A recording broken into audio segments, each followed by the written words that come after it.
Hello, my name is Jason JROCK Houston. You guys are listening to an interview being done tonight for Under Influence. It's my great pleasure to be talking with lead singer and bass player Tommy Rojo. And how you doing tonight, Tommy? I'm good. I'm actually just the bass player. I'm not the lead singer. Oh. Background vocals. Oh, okay. Thank you for correcting me on that. So, I guess the best place to start off was if you could share with us how you first got into the music of Foghat.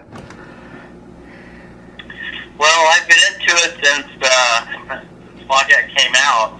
Wow. I've been playing for 40 years on bass. Yeah. And I've been a fan of Foghat since they came out. Actually, my older brother had left me all of his albums and stuff from the past. Okay. And because he moved on to jazz and other things like that, and I've just been a big fan, and I like Foghat a lot. And what do you think of the fact that they've been able to carry on all these years? You know, after some of the founding members have passed on. I mean, they're still out there doing it. To this very day. So you gotta be loving that. Yeah, I dig it. I think it's really great. I think they do a great job at it. And of course, there's really no replacement for Lonesome Dave because he has a voice that nobody can copy. And but I think what they do is awesome, and they should keep going at what they do. And yeah. I just think they're great. And I like the live album, second live album. It's really good too. And have you ever had a chance to catch them live? Yes, I have. Oh, okay. I've seen Foghat a couple times. The new version of them I have not. I've been talking to the bass player, Craig, and also to Roger, the drummer. Yeah.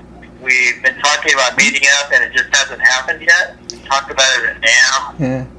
And it's just, I've been booked with other things. Yeah. And my Foghat band as well. And they've been playing a lot too. So we just haven't been able to connect as far as talking in length on anything with Foghat. But they do know about it as much as Jason Paravet. Both of Dave's son, and it's all good, and he knows about it, and they know about it, and they kind of give it thumbs up. Well, that's great because I got to tell you, Tommy, I've had the opportunity to interview Roger Earl quite a few times now, at least 2 or 3 times in the past, and I've always found him to be a really cool, really nice, down-to-earth guy. So hopefully you'll one day get the have the opportunity to meet him in person. Yeah, last year at NAMM, I hooked up with him on messaging, and we were talking about hooking up, and he was at a certain spot to endorse whatever project thing he was going on at NAMM, and I didn't make it that time because I was involved in other things. Yeah. With my personal stuff, and we'll hook up. It's just a matter of time. Yeah, and I got to be honest with you, Tommy. I'm until the other day when I contacted you about setting this up, I had no idea that you guys even, existed. And I think one thing you guys definitely got going for yourself is the fact that I can't think of any other Foghat tribute band that I've come across. So you guys kind of got that working for you. My question to you on that is, are you surprised that there aren't more Foghat tributes out there? When I brought this whole thing up to my partner, Brenton, the lead singer, we were really excited to do it. I've just been such a big fan of Foghat, and Brenton as well. But we work together as a team, so we do things together a lot. Yeah. And, we've been going now for like 3 or 4 years, and we're really surprised that there's nobody else that's taking on this kind of project. I mean, it's a very specialized kind of music that only certain people are into. Yeah. Like we play certain gigs out here in SoCal, like we have tomorrow night. A lot of them, like a lot of the younger kids, they have no idea who it is until the end of the set when Slow Ride comes on. Everybody knows Slow Ride. And I usually get them going, and they go, "Oh, that's who that band is." Yeah. I'm so excited to see that from all the kids, with all the new kinds of music and stuff out now that, to me is not very appealing, and other people too. But when they come down then to the clubs, like JROCK, where we're playing tomorrow, and they're really into it at the end. When they hear that, they go, "That's who that band is. That's awesome. That's great. So that's kind of where we come from on that whole era. That's a great service you guys are providing, because you made the point that who hasn't heard Solo Ride at least a million times on the radio throughout their lifetime, but there's so many other great songs that they do that have just kind of get overlooked or fallen by the wayside. So I think it's great that you guys can get out there and hit the stage and play those tunes and kind of remind the fans out there that are still out there. They have more than just one great song. Yes, you are right. They do. They have played a whole live album which came out in 1975, I believe. Yeah. 76. The whole album was very renowned as far as people were concerned in liking it, and but the whole thing with Foghat is it's a very, very tight crowd of people who really like it. Yeah. And at least here in SoCal, where we play, there are selected places that will have us and people will watch it. And the people that know really dig it. But like I said again, like the kids, unless they hear Slow Ride or not aware of what's going on, they're like in the dark on the whole thing, and it's really too bad because the music of that time, is so much more. I would say rock, and able to carry on compared to like the things now. A lot of the kids, they're like very, and it's like one song, bam, next band, bam, next band, bam.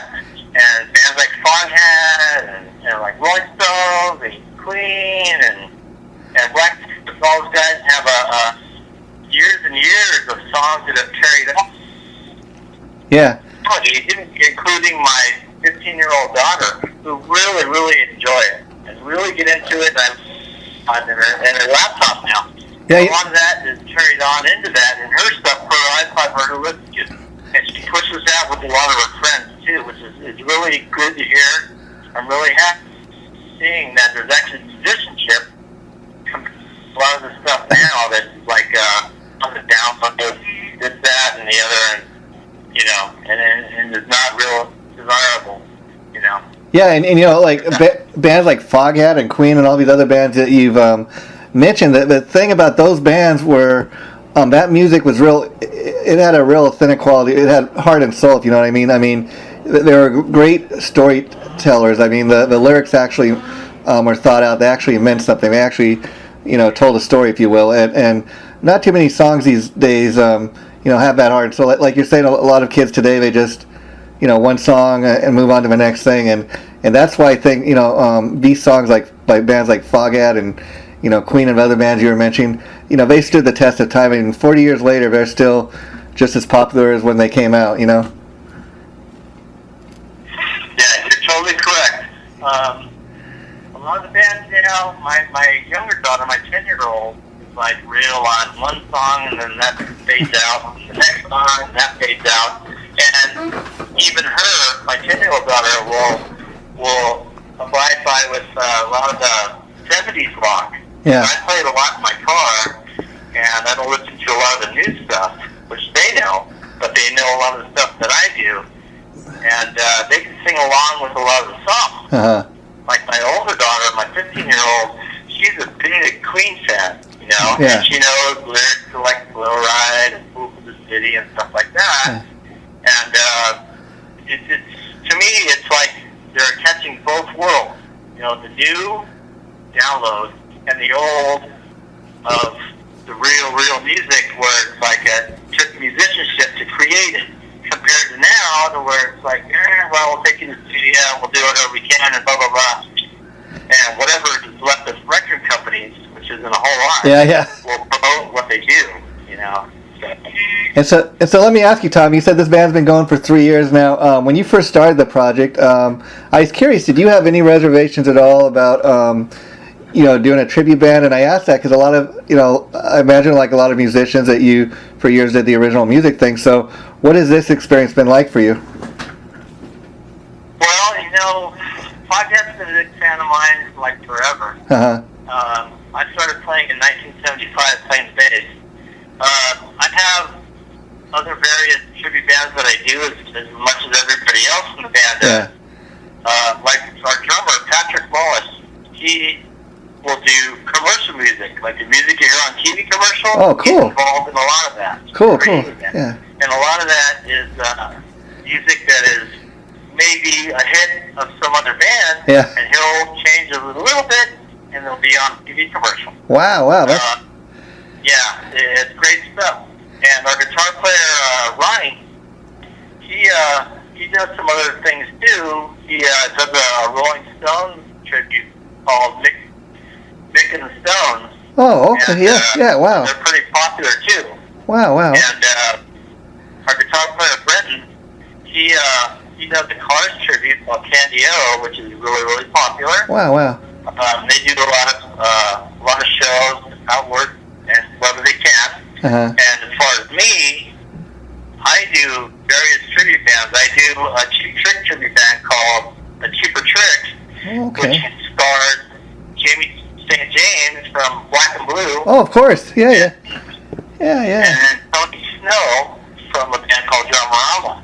Okay, wow. And, Donnie Sachs, my guitar player, has been with me ever since 2002. And I've been doing tribute bands since 1999. I also have a blue tribute band called Whoever. Oh, cool. Which stars Mark Englert and Tony Snow from Drummerama. Wow. And Stephen Lee, who's on vocal, and me. And then I have a Heart tribute band, and what else do I have? I think I have two other ones. But that's kind of where we all come from and our basis for tribute bands. I've been doing this since 1999. Wow. Yeah, it was very, very beginning of it all. So you're very beginning of it. You're one of the originators now. Some of those other bands you've mentioned as far as the tributes. I've definitely heard of like Mick Adams and the Stones, and they're a little more well known than you guys. So does it ever get hard as far as like even with this Fool4Foghat scheduling shows around all the other bands schedules? Yeah, you always have to check schedules with everybody. Just like all the other tribute bands, everybody has a sub list. Yeah. When you book a gig and somebody's scheduled somewhere else, you have somebody else who can fill in. And beforehand, you make sure that they're capable of doing what's required. Yeah. And usually, it works out really well. And there's never any hard feelings from any of the players anywhere because they know this is what comes with being a tribute band. Yeah. And as far as Fool4Foghat, how often do you guys do a show? I mean, because again, like I said, I kind of accidentally came across your Facebook page, and I'm kind of glad I did because like I said, I can't really think of another Foghat tribute out in this area. And so I think it's great that you guys, are there. But is it hard for you guys to get gigs? Is it hard to find other bands that you kind of fit with? Yeah, it's funny you say that. Sometimes it is, depending on the gig. Foghat was really popular in the mid-'70s, but sometimes it's hard to fit into a bill that is happening elsewhere, and it just depends on who the promoter is. Because a lot of the promoters now are a lot of kids, for a lot of the places, and they don't know who Foghat is. They slow ride, but they don't know, and they can look at our website and stuff like that, because of their lack of knowledge of classic rock. You could be passed over. And I'm sure a lot of the other bands too go through the same thing. Yeah, because I think it's a shame that that you guys aren't out there more. Because I think like you said, if you guys had opportunity to do a lot more gigs, I think people definitely come to the show it because after a while, you know, it start to be word of mouth. It's just that it kind of seems to me like you're saying the promoters, when you try to, you know, get a gig, they might be telling you, oh, you know, why should we hire a Foghat tribute? The real Foghat's still out there tribute, you know, still out there touring, and people, you know, aren't even listening to Foghat these days. So it sounds like that's kind of what you're getting. Yeah, you know, that's funny you say that too. I've run into the same problem with my Cheap Trick tribute. Really? Cheap Trick is out and about everywhere right now. Yeah. And we still don't seem to find our little niche to get into Yeah. to play casinos and stuff like that, and bigger venues. But since they are out so much, just like Foghat, we do our best to do what we can for booking shows when we can to fit into classic rock type situations. Have you? Yeah. We're ready for any situation that comes up, and all we need is like the okay, and we're pushing on for more gigs that we can, and we can push on. Yeah, and then I was curious, you know, like the Cheap Trick tribute. I've heard of that. You said it's called Cheaper Trick, and of course, it's got Jamie St. James from Black and Blue. So that's got to obviously be somewhat of a draw for you guys as far as, you know, getting gigs and getting people to come to the show. So how often do you guys, as far as that Cheaper Trick, do shows?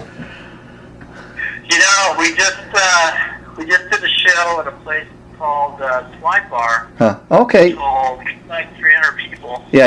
Outside venue. A couple weeks ago, we played in Nevada, and we played in Arizona, and we played in Texas, like this year.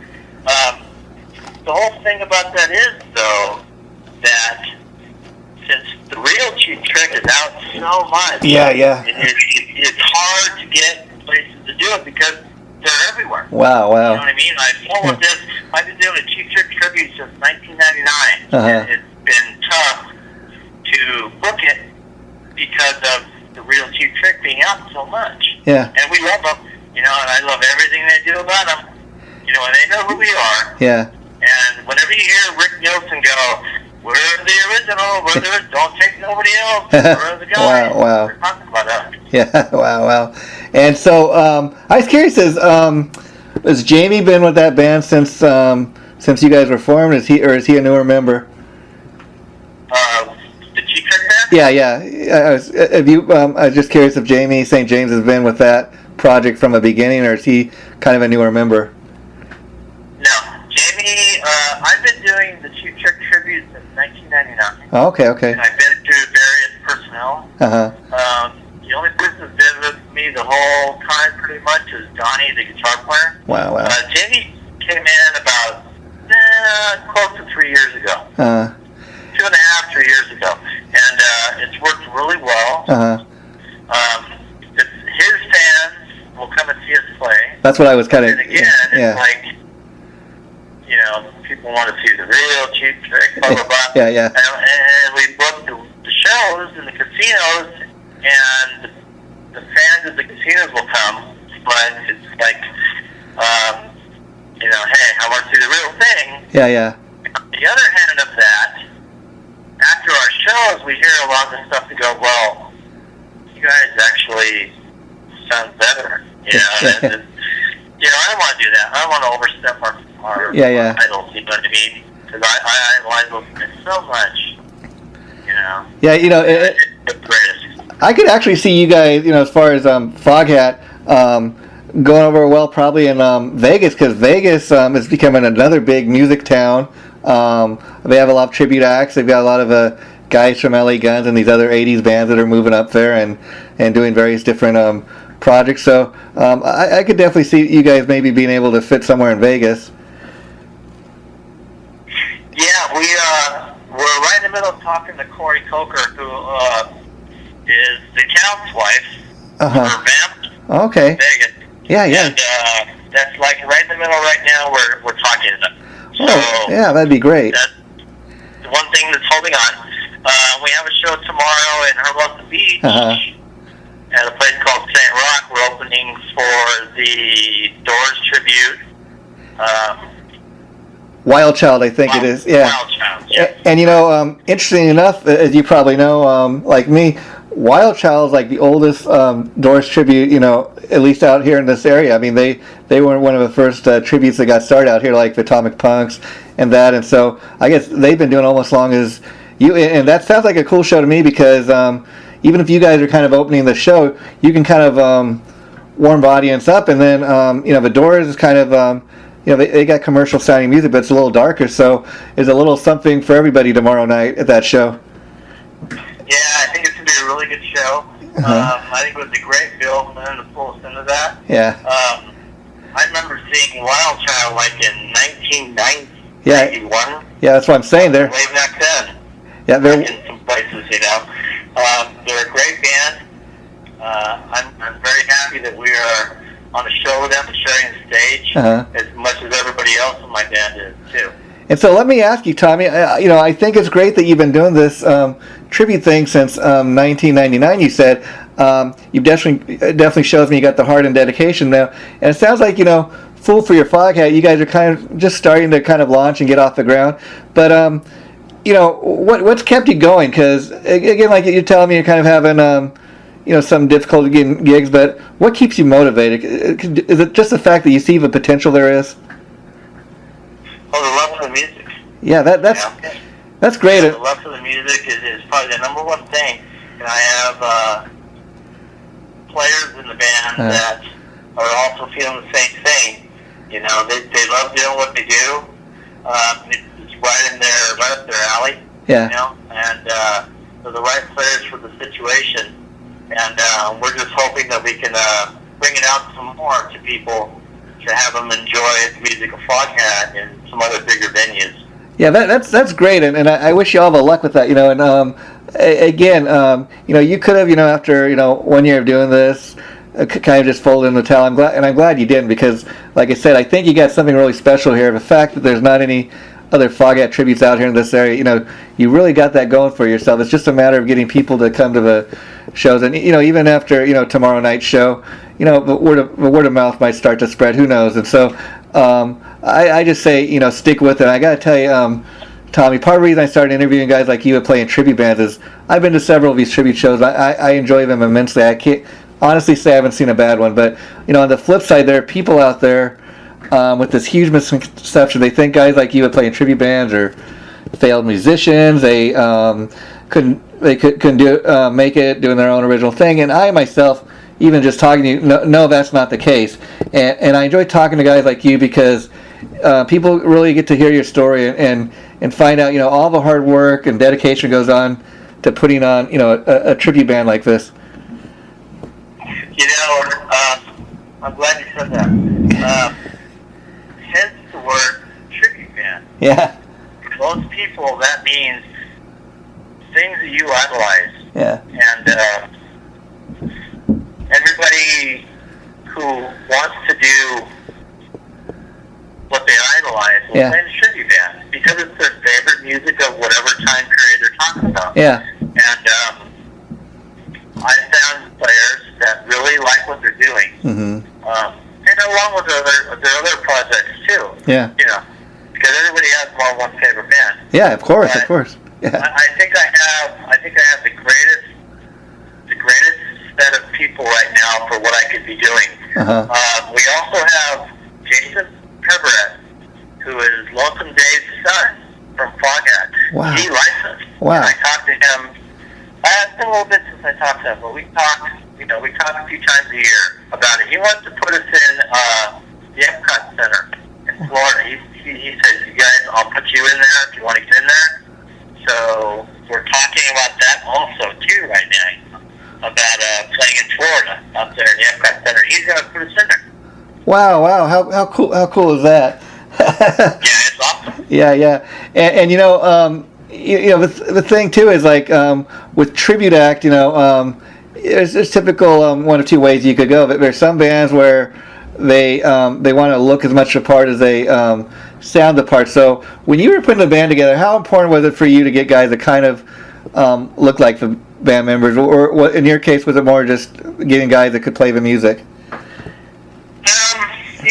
For Foghat, they had a couple different looks. When the live album came out, they were really bushy, mustache, a really big kind of thing, and real shiny clothes. Yeah.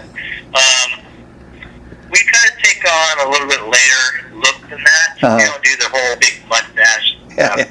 We just kind of go out how we dress. We kind of dress the way they did, but we don't have the facial look they did. Yeah. And we find it to be very effective, and it fits really well with the times of now. And let me ask you, when you first put the band together, I was curious, being that you were already such a Foghat fan, did it take you and the guys a while to actually learn the material? Did you already have a pretty good concept of how to play this material? No, it didn't take very long at all. Yeah. It's like you want to start a band, Yeah. do a tribute band, here's the set list, learn it, this is the day we're getting together, come with your parts known, and we go from there. So that's kind of what we did, and just going from there. And so from the time you got all the guys together, I was curious, how long did it take you to get to the point where you thought, okay, it's time to book our first show and try to get our first show off the ground? Probably 2 rehearsals. Wow. And so again, it sounds like you're a diehard fan. So I got to ask, after those 2 rehearsals or before getting the first show booked, did you spend much time like studying videos or anything, or live performance clips, just to kind of see how they did stuff when they performed? Yeah, because there's not a whole lot of stuff from the 70s. Yeah. There's some stuff later, like a video, like right before Lonesome Dave passed away. Yeah. Which is a pretty good video to watch. But it has different members of the band compared to the live album, which we try to copy as much as possible. Yeah. And I think we've done a really good job at that. And everybody who's seen it has just really just go, oh my God, you guys sound just like them. Wow. And that's what we're aiming for. I don't know. Lonesome Dave is like the guy, and he's great. Yeah, and so I was curious, like, the last couple of years, Foghat has put out like a Christmas album and some, and they had like a songwriting contest about a year or so ago, where they recorded some song that a fan wrote. Have you had a chance to check out any of the newer stuff like that? Yes, I have. I've paid attention to a lot of stuff and watched what they're doing. I'm a member of their fan base and on the emails and all that kind of stuff like that. With Brian and everybody, the guitar player, and Roger and his wife. I think they're great. Yeah. But we're kind of more stuck into the Lonesome Dave years. I hear you. Yeah. And I give them all the admiration they need because they're really great still. And all the players now are awesome. Yeah. Matter of fact, I have a friend of mine playing in a tribute band called Damage Inc. Metallica tribute. They're playing with them tomorrow. Wow. Up in Lancaster, they're opening for them. Oh, okay. So he's going to talk to them about us when he gets there tomorrow, and I'm looking forward to hearing what they had to say about it. Because I know that I talked to Craig, the bass player of Foghat. Yeah. Craig McGregor.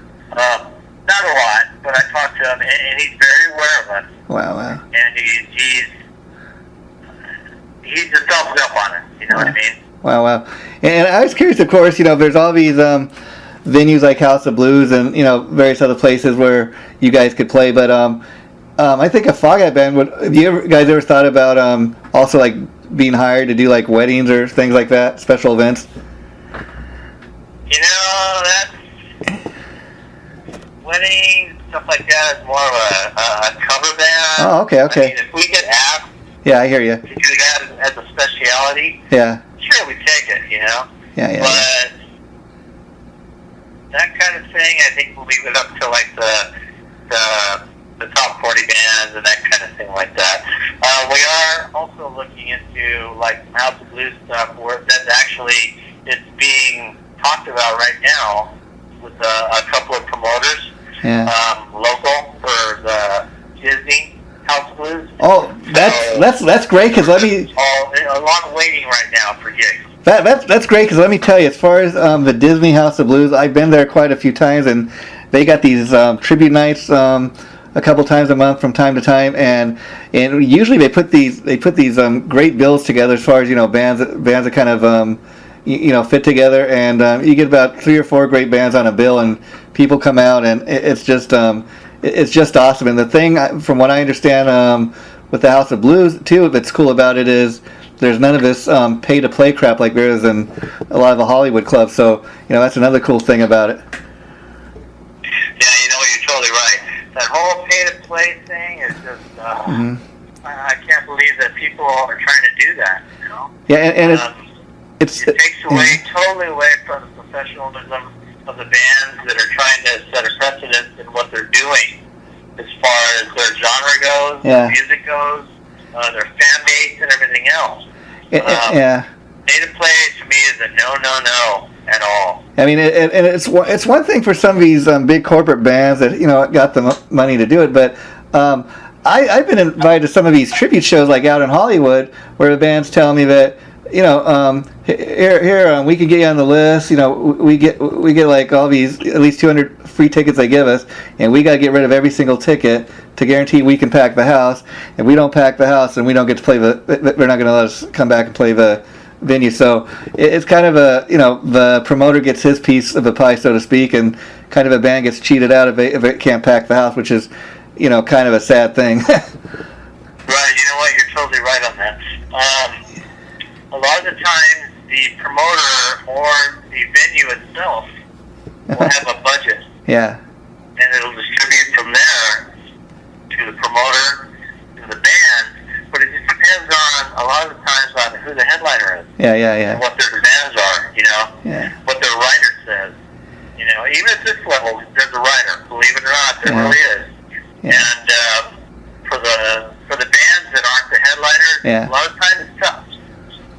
But it's the love of the playing the music is what makes them want to do it. Is go on. You get to play on a big giant stage, and sound system, and it's like the real concert thing, like which the band they're contributing should be doing. I think for me, and playing tribute stuff, the money should be distributed for every band. Everybody should be paid. Especially if you're playing a big venue, Yeah, and again, to me, people that have this feeling, guys that playing tribute bands or failed musicians or whatever. Like, I gotta tell you, Tom, you're talking to a guy here that's not even a musician. I can't play a lick of music if I tried. So, with that being said, though, I'm a fan of music, and I got respect for a guy like you that can play the bass and hit the stage, and because to me, even if you're playing, a set full of Foghat tunes, there's a certain level of talent in that, because again, that's something I could never do. So the fact that you got the talent to do that, my respects, so to speak. Well, thank you. Thank you very much. You know what? There's so many good players out there, that I've met and seen over the years. And just awesome guys that should have been on the big stage a long time ago. Their time hasn't come. And a lot of the times it comes like with tribute bands, they start getting noticed. Oh, look at this guy, he's really great, but he was great before. Now that the tribute scene has come into play. Yeah, and you laugh.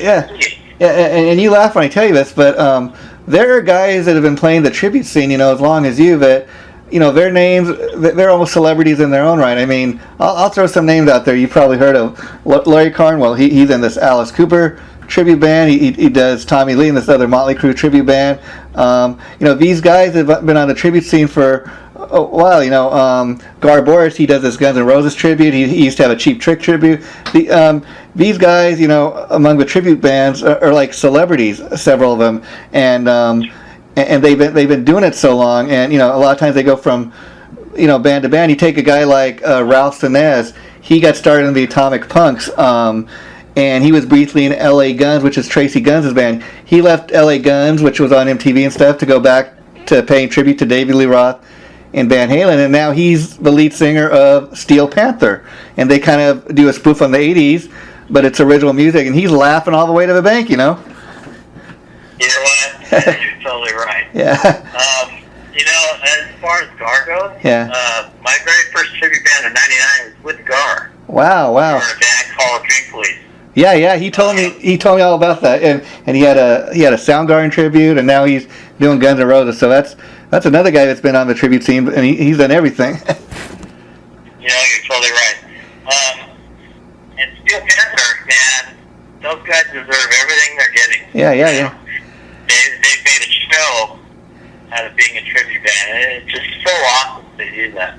And Tommy, I really urge you to stick with this, especially the Foghat thing, because from everything you're telling me, I think things are going to start to happen for you guys. And I can honestly say, if you get even one gig at the Disney House of Blues or anything like that, you guys are going to be on your way, because for the simple fact it'll probably be the first time they've even had any kind of Foghat tribute play there, and depending on who else is on the bill that night, you know what kind of response all the bands get. If you get the kind of audience that is typically there on one of these given tribute nights, you know, you'll probably get a great response and they'll want to have you back. And then, you know, I don't know what your experience with this Facebook page is, but probably you see yourself that you're starting to build quite a little fan base for your little band here. Yeah, you know, we're working on that as much as we can, and spreading the word when possible about Foghat. Yeah. Well, let me say about Larry Carwell. Yeah. He's a friend of mine. Yeah. You know, and he's come out to help a band of mine, one of my tribute bands, to get us going with one of the bigger promoters. You know, Zirconia. Yeah. And he just went through a really tough time with brain cancer. Yes. And he beat it. They removed all the cancer from the skull. I mean, they went in there and took his skull apart and took it out. Yeah. He's in recovery right now, and I am so happy and so proud to say that I'm a friend of his, and for the tribute world, because his Alice Cooper band is so good. Oh yes. He's such a nice guy. He's one of the nicest guys in the world that you could ever meet. You know, so pray that he can recover and he's back in our tribute world again. I'm glad you kind of went on that little that little tribute to him, because I gotta say I've had the pleasure of meeting Larry a couple times. I've interviewed him. I've always found him to be nothing but a real nice, down to earth guy. Forget about his talent for a minute. It's just what kind of guy he is as a human being. And like you said, unfortunately, he suffered a lot. Besides a recent brain cancer, he had heart trouble. And I attended this event earlier this year. I don't know if you were there, but it was down in Long Beach, California, at the Gas Lamp, called Larry Palooza. It's where several guys he knows from other tribute bands, including his own tribute bands, they performed that night. It was called Larry Palooza, and everybody came out and raised money and all the money was given to Larry to help pay for his medical expenses. And even though the guy was sick at the time, going through all this, he played like a monster, and he played not with just the Alice Cooper band, the Motley Crue tribute band that night, and again, that just shows you how talented this guy is. He can get up there and sing just like Alice Cooper. He can beat the drums like Tommy Lee. He can do it all, and it's a shame that that he's had to suffer like this. But what I thought was cool about that event, that that's what I love about the tribute scene is, if we're talking about original bands, a lot of times these original bands are talking about competing against one another. The tribute bands are really like a fraternity. When one guy needs help, so to speak, like Larry, everybody comes out to support him, and I think that is just super cool. You're totally correct on that. Yeah. Larry is the nicest guy anybody you'd want to talk to. Yeah. And he is a very accomplished musician, vocal-wise and drumming. Yeah. You're right. The whole tribute world came around him. If you look, there's thousands of people on all the video stuff coming on Facebook right now. Yeah. That are behind him. They're getting the crowds from other bands. Yeah. Like emulate to be behind him and say his name and stuff like that. I think it's so great, man. Yeah. And it's not to say that bands that maybe didn't make it big in their original music, now they're doing tribute music, they're still great players. You know what I mean? Oh yeah. And they're showing their stuff now. And bigger people are starting to see it now. You see it with a lot of the big name acts. Yeah. That are taking some of these tribute people because their people left or they fired them or whatever the case may be. But they're starting to pick up people, you know? Yeah, well, I have friends that are big names now, you know? Yeah. That they lost their players for whatever reason. Yeah. And now they're in the tribute world because they know the material and they know it well. Again, no disrespect to the tribute bands, because I gotta say, like I said, the tribute scene, especially out here in LA, like you know, from doing it all these years, has become quite big. And a guy like Larry Cornwell, you know, has been doing all these years, and Gar Boris, you know, they're even though they're part of a tribute scene, they're like major players, so to speak. They're, you know, when you hear those names, oh yeah, Larry Cornwell, he's a guy that has, you know, been going through all this. And the cool thing about the concert they put on for him down here in Long Beach, you know, with all these bands, is they had like an Ozzy tribute, they had an ACD tribute, they had his Alice Cooper tribute, they had his Motley Crue tribute, and then they had like Hollywood U2 now. So you'd think typically like, okay, Hollywood U2 with all these metal bands would not fit, but I gotta tell you, you know, and you'd get when like you would think a U2 tribute, you know, with all these metal bands, the metal fans would like booing them, like woo, but no, you know, everybody was into every single band. The U2 tribute got as big of a applaud as all the other tribute bands that night, and I thought, you know, that was just the greatest thing I'd ever seen. Yeah, you're totally right. And all these tribute bands that you're talking about, they're all professionals. Yeah. They know what they're doing. They learn their material. You know, they know how to emulate, you know, the person they're portraying. Yeah. Just like being in a tribute band is not just playing music. Yeah, yeah. It's being part actor. Yeah. You have to act like the person you're portraying to make it look real. Yeah. And a lot of these guys have come to where they can do that, and it's obvious. Look at Joe from Hollywood U2. Yeah. He just went on stage with Bono. How cool is that? That's everywhere on YouTube right now, man. Yeah, how cool is that? And a lot of these guys, they even get gigs like for, you know, impersonating who they're paying tribute to, like doing commercials and stuff, you know, as celebrity impersonators and stuff. And so there's all kinds of different opportunities in this tribute field, you know, if you've got the talent and the look especially. Now let me ask you, Tommy, with the Foghat band, I was kind of curious. Like you said, everybody knows the song Free Ride. So I was curious, like when you guys are performing a show, a lot of times you find the fact that a lot of other songs aren't as well known, that people just think you're another original act performing original music. You know, they kind of, if they don't know the material, they just kind of look at you. Yeah, yeah. You know, and there's the older crowd, like my age group, that will recognize stuff, and they'll be yelling and screaming and all that stuff, but they know the material.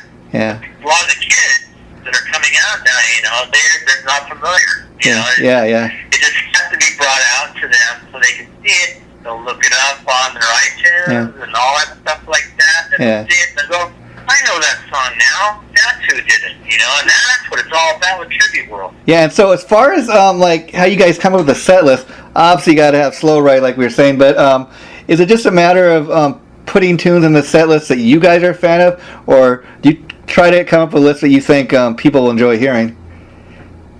Well, we try to do, definitely we try to do the live album. Yeah, yeah. Try on that, because that's probably the most popular of the material. Yeah, yeah. But then again, there's a lot of stuff like done by 50s people, you know, that they did. Let me see what case here. I can't remember any names right now. That's all right. That's all right. All the 50s material was done by them, you know, blues style, John Lee Hooker, stuff like that, 40s, and all that stuff like that. And they kind of like did like Zeppelin did, and they remade it their own way, yeah, you know, their own style. And a lot of the people now realize what it is, and they kind of go, wow, that's where that came from. Yeah. That's the roots. That's great stuff. So that's kind of how we look at it. Yeah, I guess it's just a matter of getting people to the shows and kind of spreading the word at this point. But I think another great opportunity would be for you guys. have you ever heard of a World's Greatest Tribute Band, that TV show? And I was curious, what are your thoughts on it? You know, how do you say that? Yeah. I think it's a great thing. Fortunately, it's based on how good your videos are. Yeah. You know, that kind of stuff like that compared with the talent of the band. There's so many great tribute bands out there that don't have HD video. Yeah. You know, EPK kind of stuff and all that kind of stuff like that. And that's what they look for. Unfortunately, you know, I think it's the greatest thing in the world for tribute band, but they don't look at the whole picture. They look at what's the best for them. Yeah, I mean, the cool thing about it, I mean, I gotta be honest, I watch it, you know, every season when it's on. I've been down to the Roxy where they film it a couple times, and it's a cool thing to experience, you know, even just as a fan. And the thing about it is that they got smart with this last season is typically they got rock and metal acts, you know, like you're saying, stuff that's pretty popular with, you know, with music fans. But what they did a little different last season was they got a guy that they had a Stevie Wonder tribute, they had a Frank Sinatra tribute, they had somebody who did Elvis, and then they had their typical rock and metal acts. But you know, they had a little something for everybody like last season. I thought that was smart of her. And the other cool thing they do is they don't just pick, you know, bands from LA. They go all over the country. They get submissions. You know, like the guy with Stevie Wonder. And I had a chance to interview him, and he's from Virginia, and they come out here and, you know, they appear on the show. So, you know, it is a great opportunity for some of these tribute acts to get like national attention, because once you get on that show, it's like, you know, from what I understand, you start getting all these other offers to do gigs, you know. So there is that the potential. And the interesting thing is Ryan Seacrest is one of the producers. You know, I just recently found that out too. Yeah. I you know, like again, I think it's a great show, and a lot of bands from everywhere get on it. Yeah. The first Cheap Trick tribute band that I was in '99, that's how I got in. We did a TV show. Wow. And it was on channel 13 or 7. I can't remember which one it was. Yeah. It's called Your Big Break. Yeah. And we went on there and played. There's a few other people that are out now. You know, like Stevie Nicks tributes, people that were on the same show as mine or other ones in the same segment. That's how they started, like playing on like TV back then. It was like regular TV. It wasn't cable. I hear you. Okay. Like yeah. And again, that just kind of shows, like you said, since you've been doing this since the '90s, how big the tribute scene has become. I mean, it's pretty big here in LA, and not even just in LA, Las Vegas. It's pretty big, like I was saying, but it's gone, you know, not even just across the 50 states. I mean, they got tribute bands all around the world. I mean, I do research to find bands to interview and stuff, and it just amazes me. They have tribute bands in, you know, Europe and, you know, in Mexico, Russia, every you know, country you could imagine, and it just amazes me that how big that has become. You know, that's right. Look at Journey. Yeah. Their singer that does Steve Perry. He's like from what? Philippines. Taiwan. Yeah. He's from Asia. Yeah. Yes. And he sounds just like him. Yeah. You know, but to talk to him might be a little different, but that doesn't matter. Yeah. That's what he's supposed to do when he's working. Yeah.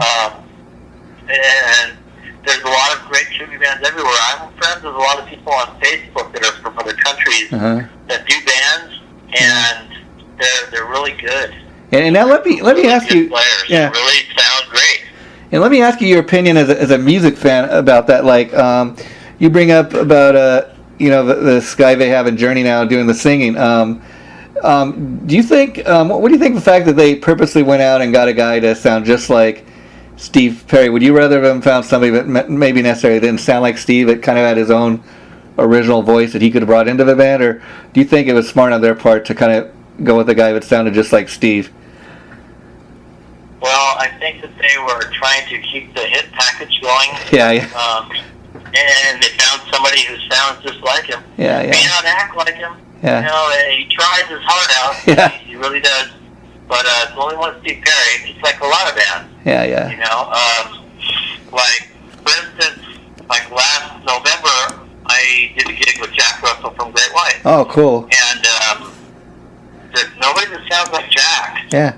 You know, and I love Great White, either version. Yeah. But Jack has his own voice to where nobody can sound like him, and it's really hard to copy. Yeah. There's other bands too, you know, the same kind of thing. Yeah, I mean, I agree with you as far as like Great White, especially because again, you know, when you think of Great White, Jack is the voice to me, and he always will be.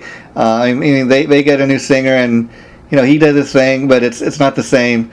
It's not the same to me. And I got to say, I've had the pleasure of interviewing Jack Russell a few times, and I got to say, I've always found him to be a super cool, nice, down-to-earth guy. I mean, even the last time I talked to him, he was like, "Hey, man, you got my number. Anytime you want to talk to me, you don't worry about talking to publicists. You just, you know, you give me a call, dude, and we'll set something up." And you know, as opposed to like the other Great White, like I thought, you know, it'd be cool to get do an interview with Jack, and then interview Mark Kindle or somebody from other camp, kind of get their take on what went down. And the other camp, you know, was kind of like, well, you know, before we agree to an interview, we need to know how many, you know, what's your readership and this and that at your website and blah blah blah.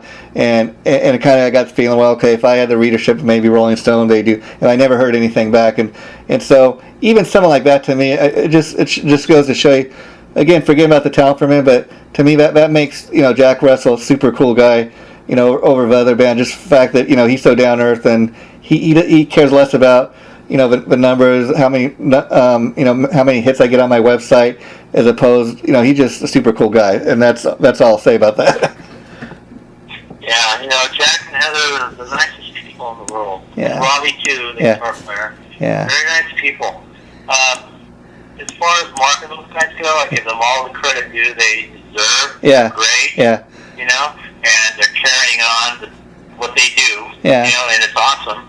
You know, but as far as I'm concerned, nobody sounds like Jack. Yeah. You know? And that's there's just, as far as that goes, yeah. I want to leave that one right there. Oh, that's, I appreciate all of them. I love their music, and I think they're all awesome players. But that's how I feel about that whole thing. Well, I hear you, and that's the last thing I'm gonna say as far as.